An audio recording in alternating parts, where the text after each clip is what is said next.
Bethulo Mara Miapachi namba enaria deka uchiel nono Facebook Ramogi TV Kenya, YouTube Ramogi TV Kenya, mbui mara X @Ramogi TV KE.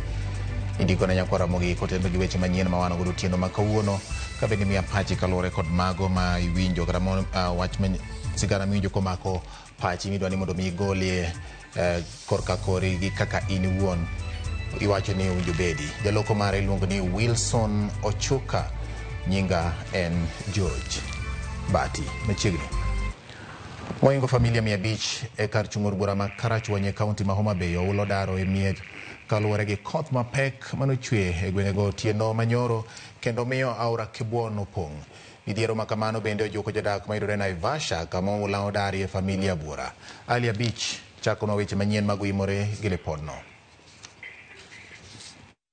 Koth mapek manochwe otieno ma piny rugo kawuono noweyo ka ji moingo 500 oulo dar e mieregi e gwenge bura ora ma Simbiko Gembo kaachiel kod Osodo e kar chung'ur bura ma Karachuonyo bang' aora Kibuon pong' kendo muomore e miere. Dala Jennifer Uma e Simbiko Gembo en achiel kuom miere ma sani pi oluoro moketo diere. Gino manochuno apisas mag Kenya Red Cross mondo dargi e mieregi ka gitiyo kod yiedhi ka iterogi e kar jot ma sani koro oketi e osiptal ma Simbiko Gembo. Jennifer wacho ni oula ne omonjogi e chuny otieno ka ginindo kendo lero chandruok mane gikalo e otieno kapok ne oresgi kod yiedhi kigologi e mieregi. Yo biro ka nindo. Koro ka wuok kanyono pinta winjo ka pi niyo ok tuomre. En pi ma ok nyal tuomre kata matin. Lepa odhig, gwenda odhig. Koro onge gima nyalo timo, koro kunyalo konya to konya. Kawa gi yie mokwanga kugula oko. Kuyie to ubarnwa pi. Wainyore.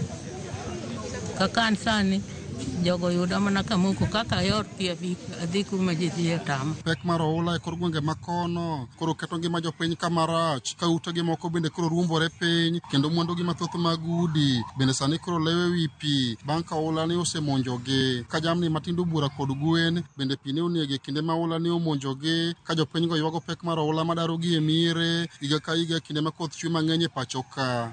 Pi nomonjowa sa auchiel otieno. Ka buok to ayudo ka pi lewe dier ot. Gwenda odhi, gwen 15. Apani udhi nyaka mwalo, uneno gwen modong' ka ofuche e ndiri.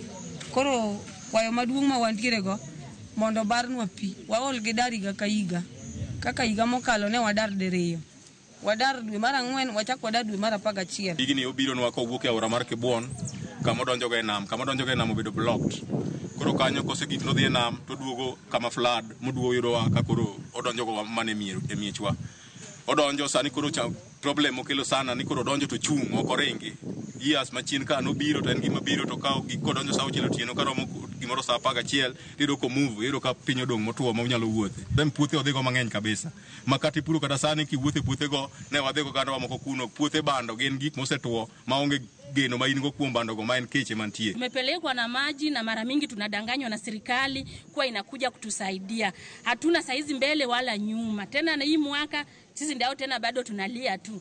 Na watakuja tena watasema tu wanakuja na tena wanatupanisha hivyo. Familia go ne odar nyaka osiptal ma Simbiko Gembo kama koro gidhi jote nyaka ne oula riembgi e miere ka coordinator mar Red Cross e kaunti ma Homa Bay Samuel Omondi manotelo e chenro mar reso jopiny ne oyango ni ji moingo 500 alwora makono osedare mieregi kendo gidhi nyime kod chenro mar resogi kod manyo kaka ginyalo konyore. Wasebedo ka wakonyore gi jo Community Disaster Committee to gi jotend gweng' mondo wakony jo wuoge i pi. Nyaka sani report ma wan godo wan gi ji moingo families 500 mosedar kuma ikore mondo dhi e kembe opogore kaka Simbiko Gembo giikore gidhi Simbi Dispensary. Joma nitie Chuowe Beach Osodo ikore dhi Osodo Primary School. Odwa dhi mbele gi nonro kendo wabiro ng'eyo ni to ji adi mohinyore ma odak e kambi to gi mowito gik mamoko machalo kaka puothe gi jamni. Midhiero maket kod Karachuonyo no bende ma ojoko jodak ma Dabibi mantie Naivasha kama oula ne omonjo miere kendo daro familia ma kwan gi ok tin 100. Kuanzia jana usiku masaa 2 mvua ilikuwa kubwa sana na maji yakafurika kwa boma za watu, vitabu, mifugo yote imesombwa. Makuku yenye inalalia mayai imebebwa leo, mapaka imebebwa. Alia Beach, Ramogi TV, Homa Bay. Koromogi ogeno ni duoko makare